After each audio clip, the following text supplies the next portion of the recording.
name is Sister Sue Kidd, and I'm the campus minister here at the University of Prince Edward Island. In the Chaplaincy Center, the heartbeat of a lot of things that go on campus. And I'm Nigel Reeves. Last year, during the 2021 fall semester, I was one of the student managers for Soup for the Soul. Yeah, so as part of our curriculum in the leadership course with Inga Dorsey, one of the things we had to do was we had to volunteer a set amount of hours to service learning.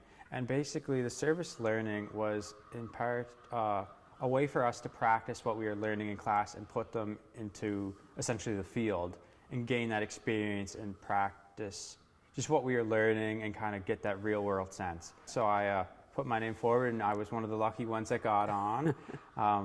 I was very fortunate for that because I was surrounded by a great crew, and I got to work alongside Sister Sue for 3 months planning great events for the students and staff on campus.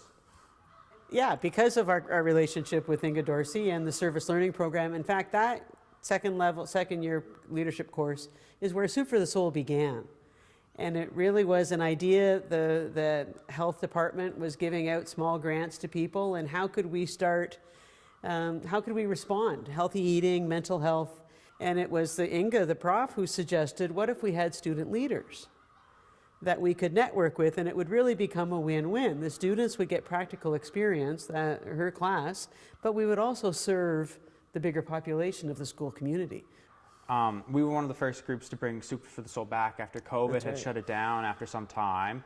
It just kind of gave us that bonus and enjoyment and kind of satisfaction that we were able to bring it back, and and kind of reintroduce it, because there had been a lot of students who had previously not been on campus beforehand, such as the first and second years, who had only known life or campus life through a computer.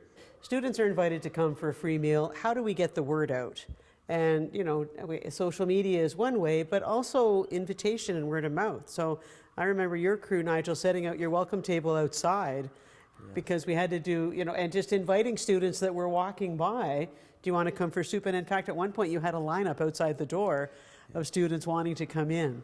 So part of it is not only the advertising, but we transformed this room with tables and chairs and tablecloths and sometimes crayons to write notices and things, and encourage people to sit down and chat with folks. Some of them come with friends, some come by themselves. It's about community building, which for me is really critical, especially after COVID. How do we let people know that their education is more than a computer screen? We're not the library, we're not the gym, we're not even your classroom. We're a place where healthy interaction, healthy food, for some it's about spiritual well-being, that can all take place in this building. So it's a pretty cool environment for me to work in, and especially to encourage student leaders.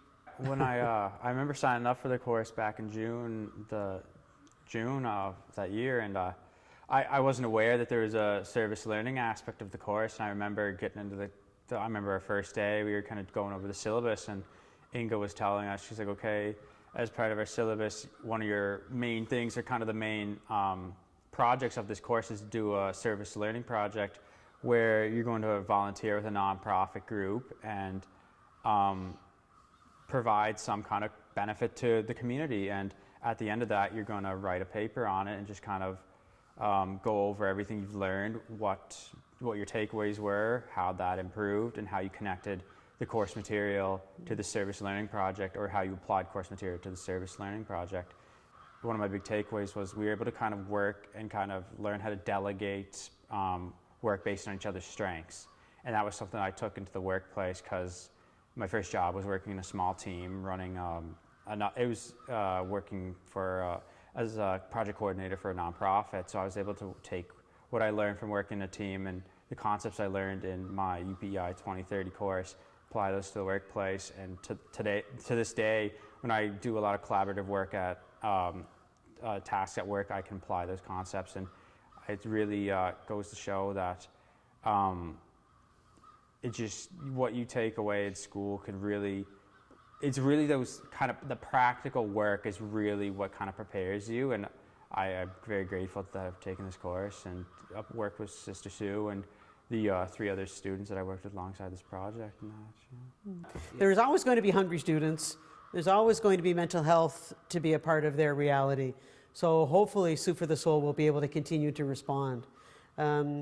it's true. COVID shifted a lot of things for us, but to know that we can reboot, and it does look a little bit different this year. But to be able to offer students, and I think what Nigel's group did so well for us was right from start to finish. They began at the beginning of the semester and they saw themselves through 3 events. And there's nothing like student leadership reaching out to student need. And I, get to walk the room and smile and greet people. It's a great opportunity.